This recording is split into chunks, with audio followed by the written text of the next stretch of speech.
जेव्हा जेव्हा आपत्ती आली, संकट आलं, त्यावेळेस शेतकऱ्याच्या मागे सरकार उभं राहिलेलं आहे। आणि म्हणून आज देखील कॅबिनेटमध्ये या बाबतीमध्ये चर्चा झाली। संकट मोठं आहे आणि त्याच दृष्टिकोनातून शेतकऱ्याला देखील मदत देताना सरकार हात आकडता घेणार नाही। आता सध्या पंचनाम्यांची सगळी माहिती येते आहे।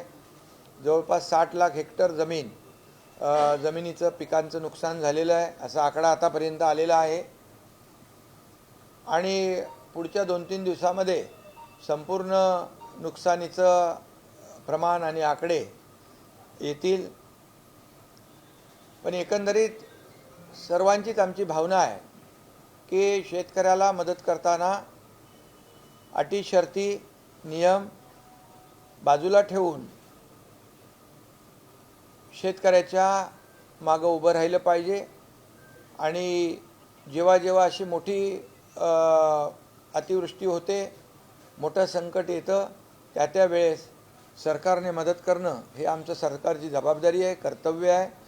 आणि म्हणून यामध्ये आम्ही 2-3 दिवसामध्येच संपूर्ण माहिती आल्यानंतर मुख्यमंत्री महोदय, मी आणि आमचे उपमुख्यमंत्री अजितदादा बसून त्यावर चर्चा करून आता isakal.com आहे देशातील नंबर 1 ची मराठी न्यूज वेबसाईट।